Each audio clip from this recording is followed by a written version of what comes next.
The garage door was half open when I pulled into the driveway. At first, I thought nothing of it. Daniel was careless about small things.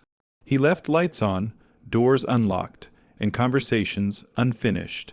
I had learned to overlook those habits for my daughter's sake. But then I saw the boxes, brown cardboard, taped shut with that cheap packing tape that peels at the corners.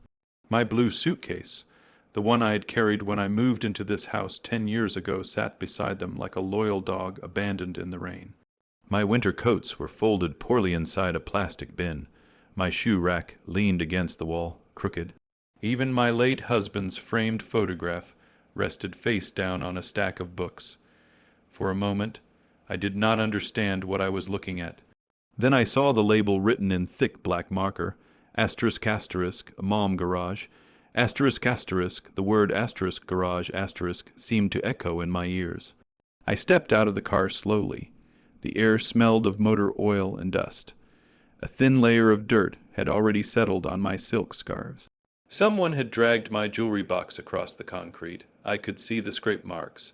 My hands began to tremble not from weakness, but from something deeper. Something volcanic. The front door opened. Daniel stepped out as if he had been waiting for me. He leaned against the frame, arms crossed, wearing that self-satisfied smile he used when he believed he had won an argument. Behind him, my daughter, Lily, stood in the hallway. She didn't step outside. She didn't meet my eyes. Daniel's voice carried across the driveway. "You're back earlier than expected." I closed the car door gently. "What is this?" He didn't hesitate. "You no longer live in this house," he said proudly, like a king announcing a decree. "My father needs the room." The words landed with the force of a slap. For a second, I wondered if this was a cruel joke. If perhaps I would wake up and laugh at the absurdity of it. But Daniel wasn't laughing, he was glowing. Enjoying it, I looked past him. Lily. She swallowed but said nothing. Daniel continued, as if I were a tenant who had overstayed a lease. "Dad's moving in next week. He needs the downstairs bedroom. It makes more sense this way. More sense. More sense than the woman who paid for this house. More sense than the mother who sold her own apartment, so her daughter wouldn't lose everything during Daniel's failed business venture. More sense than the widow who poured her savings into these walls. I walked into the garage. Each step felt deliberate. Controlled, I knelt beside one of the boxes and opened it. Inside were my kitchen utensils, the copper measuring spoons my husband had bought me from a small shop in Florence. The rolling pin my mother gave me on my wedding day. They were thrown together carelessly, tangled like junk from a discount store. I picked up the photo frame from the floor and wiped the dust from the glass. There he was, my husband, smiling gently, the way he always did when he knew I was about to outsmart someone. "You would have enjoyed this," I whispered under my breath. Daniel cleared his throat. "We've already moved your things out to save time. Save time." "How considerate." I stood up slowly and faced him. "Where am I supposed to go?" I asked. He shrugged. "You have friends, maybe a retirement community. It's not healthy for young couples to live with parents forever." Young couples. This young couple had nearly lost this very house 3 years ago when Daniel's restaurant collapsed under unpaid loans and reckless decisions. The bank notices had come weekly. Lily had cried in my lap at night, terrified of losing her home. I had sold my apartment without hesitation. I remembered the signing day clearly. The lawyer had suggested transferring partial ownership to protect my investment. "No," I had said, "family doesn't need contracts." "How foolish of me, Daniel." I said evenly, "This house is in my name." His smile faltered for a fraction of a second. Then it returned wider. "Technically, yes, but we've been living here, paying utilities, maintaining it. That counts for something." "It counts as gratitude," I replied softly. Lily stepped forward finally. "Mama, please don't make this harder." Harder. The garage felt smaller suddenly. The walls closer. I looked at my daughter, the child I had carried for 9 months, whose scraped knees I had kissed, whose college tuition I had paid in full. Her eyes were rimmed red, but she still stood beside him. "Did you agree to this?" I asked her. Her silence was answer enough. Daniel straightened his posture, mistaking my quiet for surrender. "We're not throwing you out," he said. "We're just rearranging priorities." Rearranging.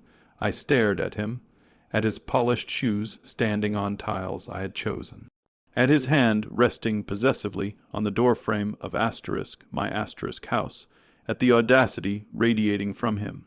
Something inside me shifted, not broken, but sharpened. I walked past him and into the living room. The air smelled faintly of Lily's vanilla candles. My favorite armchair, the one near the window, had already been moved aside. The bookshelf I built with my husband now held Daniel's father's medical equipment brochures. They hadn't just moved my belongings, they had erased me. Daniel followed me inside. "Look, let's keep this civil." I turned to face him fully now. "You put my things in the garage," I said calmly, "like trash. It's temporary." "No," I corrected. Temporary would have involved a conversation. Lily's voice trembled. "Mom, Dad really needs care, and you think I don't?" I snapped, louder than I intended. The room fell silent. I lowered my voice again. "You think I don't need dignity?" Daniel exhaled dramatically. "This doesn't have to be dramatic. We're simply making practical decisions." Practical. I walked toward the front door, then paused beside him. For the first time since arriving, I looked him directly in the eyes. He expected tears. He expected pleading. He expected defeat. Instead, I smiled, not warmly, not kindly, but knowingly. "Then I will throw another piece of junk out of my house." The words were quiet.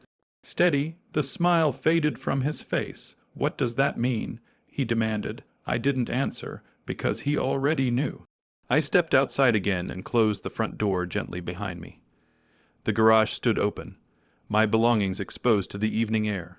The sky was turning orange, streaked with fading sunlight. It reminded me of the evenings my husband and I spent painting this house together, laughing, dreaming about the family it would hold. Family. I touched the stack of boxes. They thought this was humiliation. They thought this was the end of my authority. But Daniel had made one fatal mistake. He confused kindness for weakness. And tonight, standing in the garage of my own home, surrounded by the evidence of their betrayal, I made a silent promise. I would not scream. I would not beg. I would not fight loudly. I would fight correctly. The garage light flickered on automatically as dusk settled in. For a moment it cast long shadows across the concrete floor, shadows that made the boxes look like obstacles in a battlefield. Daniel's laughter echoed faintly from inside the house. He believed he had power. He believed the room was already his father's. He believed I was just an old woman with nowhere to go. He had no idea what he had just awakened. I picked up my husband's photograph and held it close. "Watch me," I whispered, and for the first time that evening I felt no shame, only strategy. I did not sleep in the garage that night. Nor did I knock on the front door and beg for my bed back. Instead, I carried only one suitcase to my car, the blue one Daniel had so thoughtfully placed beside the trash bins, and drove away with my head high and my back straight. I did not cry, not yet. I drove to the one place Daniel would never think to look for me, the small lake house my husband and I had bought decades ago, long before Lily was born. It was modest, quiet, forgotten by them, but not by me. The air inside smelled of cedarwood and old memories. Dust had gathered on the windowsills, and the furniture wore white sheets like ghosts, waiting to be uncovered. I set my suitcase down and finally allowed myself to sit. The silence was thick. That was when the tears came, not loud, not theatrical, just a slow, controlled release of disappointment. I had raised Lily to be kind. I had raised her to be brave. But somewhere along the way, Daniel had taught her fear, and fear makes people small. By morning, the tears were gone. In their place was something far more dangerous, clarity. At 9 sharp, I walked into the office of ***, Margaret Halston ***. the only lawyer I had ever trusted. Margaret had been my husband's friend long before she was our attorney. She was pied, silver-haired, and allergic to nonsense. She looked up from her desk when I entered. "Well," she said slowly, reading my expression, "who needs to be destroyed?" I almost smiled. "My son-in-law," I replied calmly, "legally." Margaret gestured for me to sit. "Start from the beginning." So I did. I told her about the garage, about the boxes, about Daniel standing in my doorway like a conqueror planting his flag. Margaret listened without interrupting, her fingers steepled beneath her chin. When I finished, she leaned back in her chair. "Tell me something," she said carefully. "Whose name is on the deed? Mine. And has it ever been transferred, signed over, amended? No." She opened a file cabinet and pulled out a folder thick with documents, the deed, the mortgage release.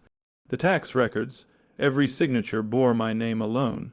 Margaret slid the papers across the desk. "You," she said, tapping the top page, "are the sole legal owner of that property." I felt something steady inside my chest, and their residency, she continued, was there ever a rental agreement, written or verbal? They moved in after Daniel's business failed. I told them they could stay as long as they needed. Margaret's eyebrow lifted. "And did you charge them rent?" "No. Utilities. They offered. I declined." Margaret closed the folder slowly. "Well," she said, her voice cool and precise, "your son-in-law has made a rather embarrassing miscalculation." I folded my hands in my lap. "Explain." "He believes occupancy equals ownership." She allowed herself a thin smile. "It does not." Outside her window, the city moved as usual. Cars honked, people hurried to lunch meetings, life continued. But inside that office, something shifted permanently. "What are my options?" I asked. Margaret did not hesitate. "You can issue a formal notice to vacate." "How long?"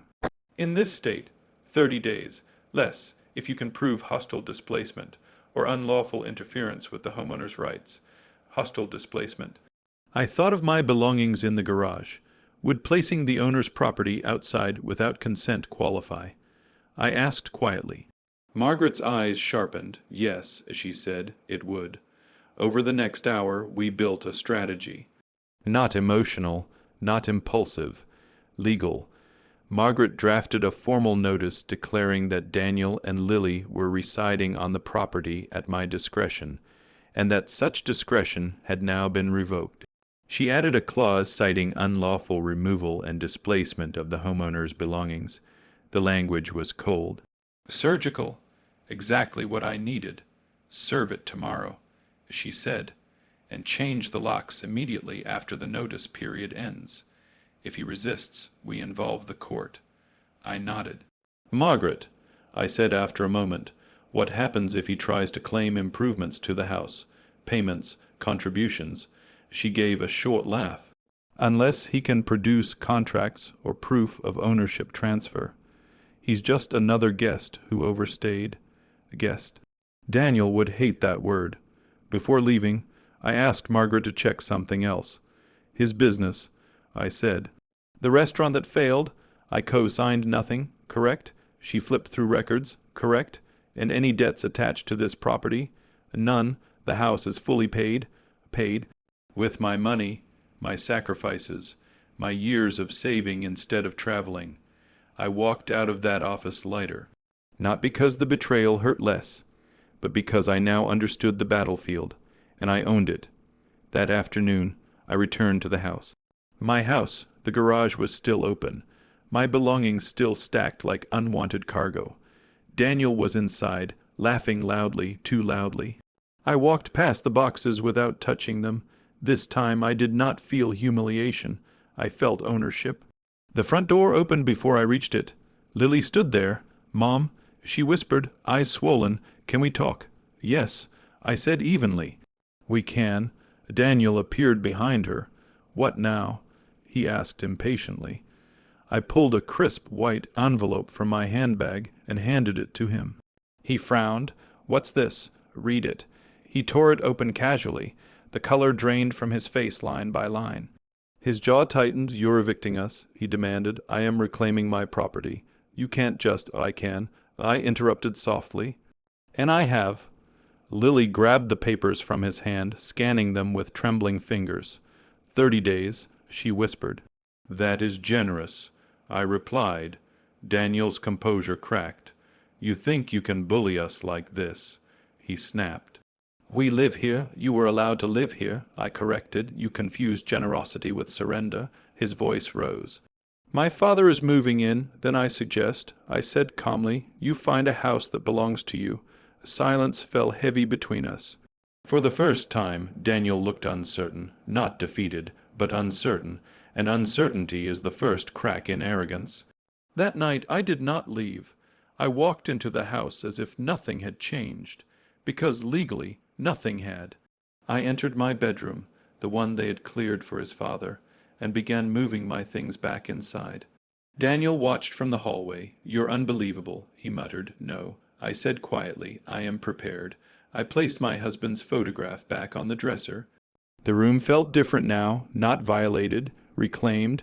As I arranged my scarves in the closet, I spoke without turning around.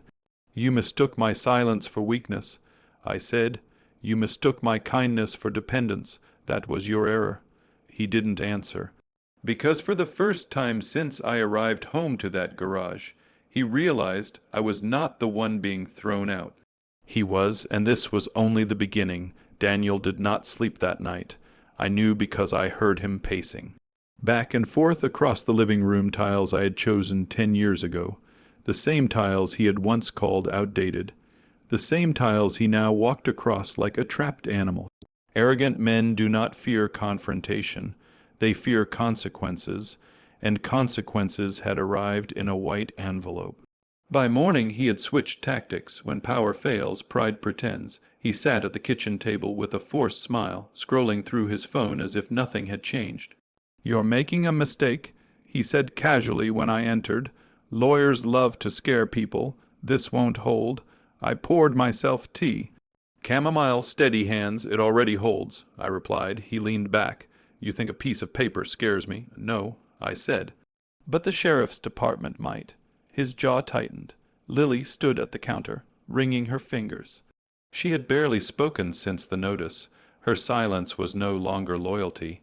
It was confusion, and confusion is dangerous for men like Daniel.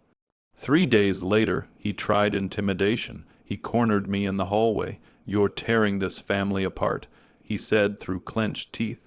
I looked up at him calmly. "No, I am removing rot." His nostrils flared. "You'll regret this." "Regret requires doubt," I replied. "I have none." For a moment I saw it, the flicker behind his eyes. Not anger, fear, because deep down Daniel knew something I hadn't yet said aloud. He had no savings, no stable income, and no house. Margaret called me that afternoon. "You might find this interesting," she said. I sat down. Daniel had attempted something reckless. He had contacted a real estate broker, claiming partial ownership of my house, attempting to explore refinancing options. He had submitted documentation listing himself as a contributing owner. Contributing. The audacity almost impressed me. "Forgery?" I asked. "Not quite," Margaret replied, "but misrepresentation and highly illegal." She paused. "There's more. Apparently, during his failed restaurant venture, Daniel had taken out personal loans, large ones. Some were unpaid, some were dangerously close to legal action. Collection agencies had been circling quietly. He had never told Lily. He had never told me. Instead, he had moved his father into a house he did not own, believing proximity equaled security. He thought he was fortifying his position. In reality, he had exposed it.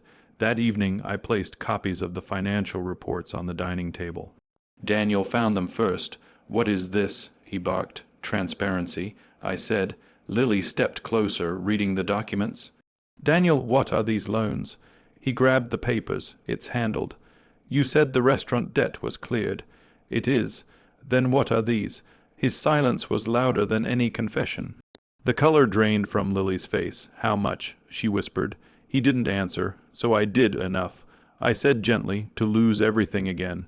Daniel slammed his fist on the table. This is none of your business. It became my business. I replied evenly, when you tried to steal my house to cover it. The room froze. Lily turned slowly toward him. You tried to refinance the house.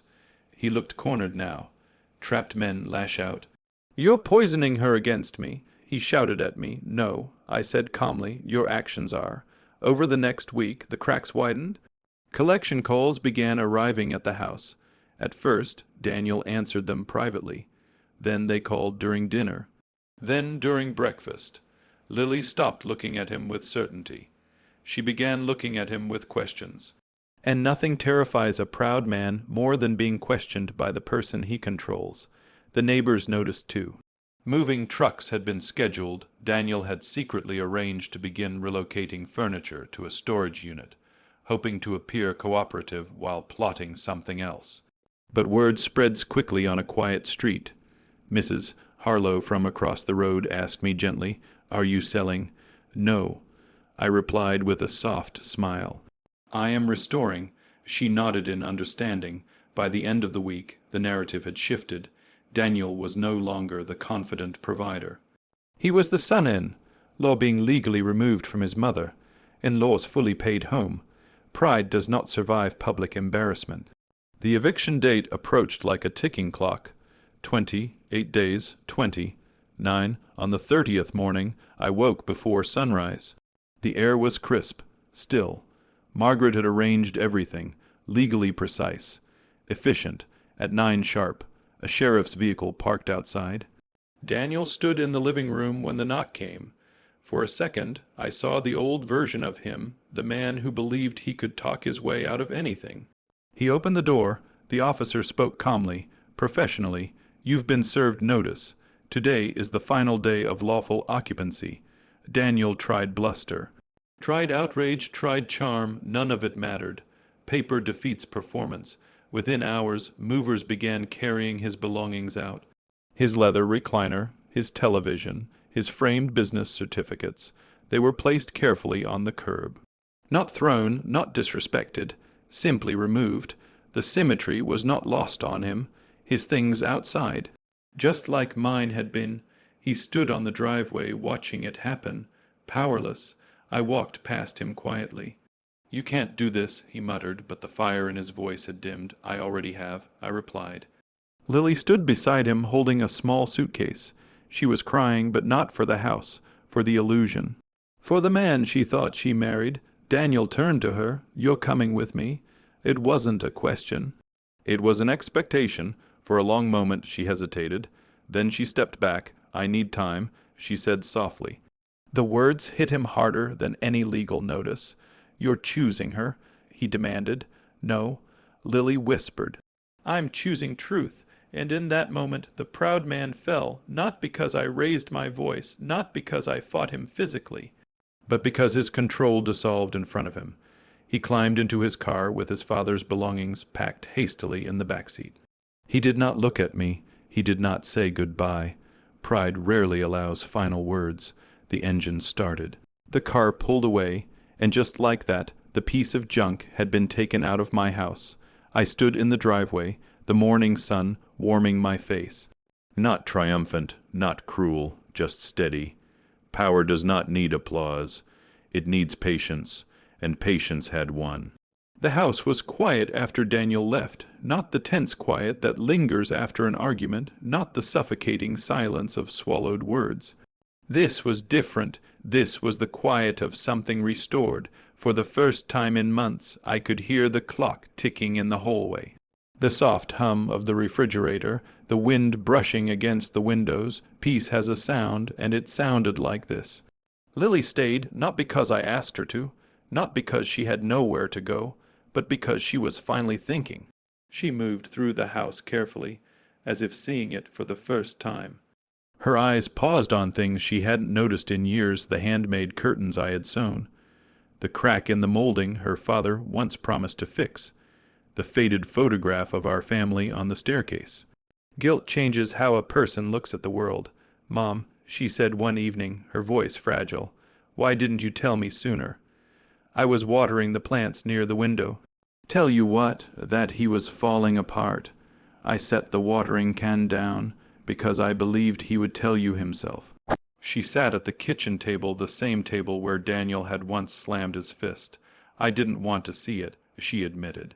Every time something felt wrong, I told myself marriage meant standing by him. It does, I said gently. But not when standing by someone means kneeling before them. Her eyes filled with tears. I thought you were trying to control us. I smiled softly. If I wanted control, Lily, I would have signed the house over years ago and attached conditions. She let out a small, broken laugh. I was afraid of losing him. And in that fear, I said carefully, you nearly lost yourself. She looked at me then, not as a daughter defending her husband, but as a woman understanding another woman. I'm sorry, she whispered. I walked over and cupped her face in my hands. I did not fight him to punish you, I said. I fought him to protect you. She leaned into me the way she used to as a child. And in that moment I felt no anger left, only relief. Weeks passed. Daniel called less and less. At first his messages were defensive, then persuasive, then bitter. Eventually they stopped. His father found accommodation elsewhere. I heard through neighbors that Daniel was staying in a small rented apartment across town. Pride had shrunk him. And yet I did not celebrate his fall, because revenge, when done properly, is not about destruction. It is about correction. I decided to renovate the downstairs bedroom, the room that had sparked the entire war. But I did not restore it as it was. I transformed it. I painted the walls a soft ivory, replaced the heavy curtains with light linen ones that let the sun pour in. I brought in my husband's old writing desk from storage and polished it until the wood gleamed again. On the far wall, I placed shelves, not for medical equipment, not for someone else's authority, but for books. For photographs, for history. I turned it into a study, a sanctuary, a room that belonged not to age, not to obligation, but to legacy. On the desk, I placed my husband's framed photograph. He looked exactly as he had the night we bought this house, hopeful, proud, certain of me. You see, I said softly to the empty room, I learned. One afternoon, Lily came downstairs and stopped in the doorway. It's beautiful, she breathed. It's mine. I replied gently. She nodded. There was something new in her posture now. A quiet strength. She had begun looking for work again, real work, not assisting Daniel's unstable ventures. She spoke to a counselor. She reconnected with old friends she had distanced herself from. Loss can break you, or it can rebuild you. She chose the second. Mom, she said slowly, I don't know what's going to happen with my marriage. You don't have to decide today. Are you angry at me? I walked toward her. No, I said truthfully. I am proud of you. Her eyebrows lifted in surprise. Proud? It takes courage to admit you were wrong, I said. I did not raise a weak woman. I raised a trusting one. There is a difference. Her shoulders straightened slightly. And I knew then the cycle had ended. Months later the house felt lighter. Laughter returned. Friends visited again. Even the garden seemed brighter, as if the roses had sensed the shift in atmosphere. One evening, as I sat on the porch watching the sunset, I thought back to the garage, to the boxes, to the humiliation, and I realized something unexpected.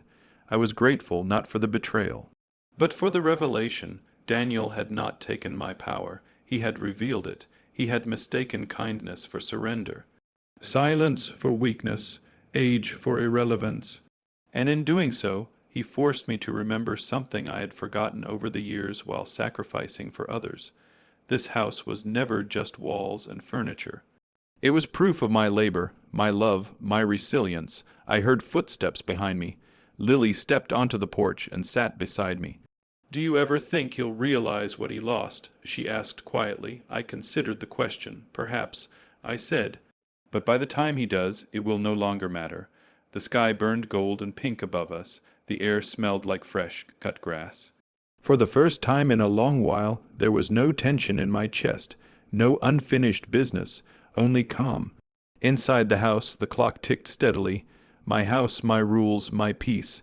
I rose from the porch chair and looked back at the front door.